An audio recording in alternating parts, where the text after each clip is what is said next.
CMR ఇప్పుడు మరింత వైభవంగా విశాలంగా మన ఉప్పల్లో గ్రాండ్ రీఓపెనింగ్ 28 మార్చ్. తిహార్ జైల్లోనూ కవిత ఇంటి భోజనమే చేయనున్నారు.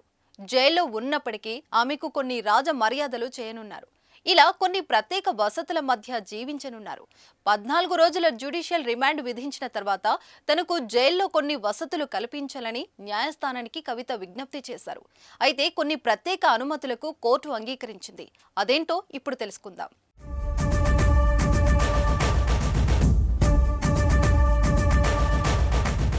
ఢిల్లీ లిక్కర్ స్కామ్ కేసులో ఆరోపణలు ఎదుర్కొంటున్న బీఆర్ఎస్ ఎమ్మెల్సీ కల్వకుంట్ల కవితకు న్యాయస్థానం 14 రోజుల రిమాండ్ విధించిన విషయం తెలిసిందే. దీంతో కోర్టు నుంచి కవితను నేరుగా తిహార్ జైలుకు తరలించారు. ఏప్రిల్ 9వ తేదీ వరకు కవిత తిహార్ జైల్లోనే ఉండనున్నారు. ఈ సందర్భంగా జైల్లో కవితకు ప్రత్యేక ఏర్పాట్లు కల్పించాలని జైలు అధికారులను కోర్టు ఆదేశించింది. దీంతో తిహార్ జైల్లో కవితకు ప్రత్యేక సదుపాయాలు కల్పించనున్నారు. ఇంటి భోజనం చేయడానికి, జైల్లోనూ బంగారు ఆభరణాలు ధరించడానికి కోర్టు అనుమతిచ్చింది. అలాగే కవిత నిద్రపోవడానికి మంచం, పరుపులు, చెప్పులు, దుస్తులు, దుప్పట్లు, పుస్తకాలు స్వయంగా ఏర్పాటు చేసుకునేందుకు అనుమతి మంజూరు చేసింది.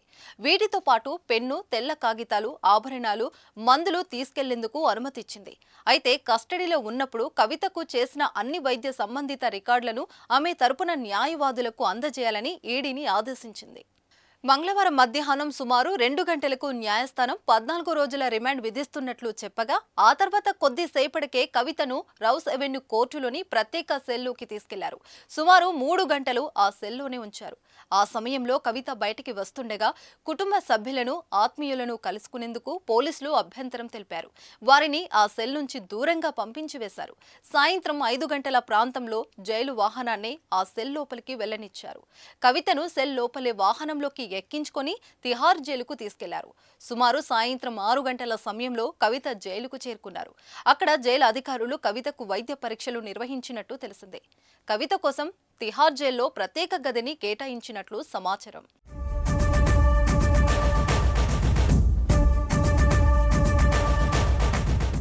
సుమన్ టీవీలో మీ పర్సనల్ అండ్ బిజినెస్ ప్రమోషన్స్ కోసం కింది నెంబర్కి కాంటాక్ట్ చేయండి.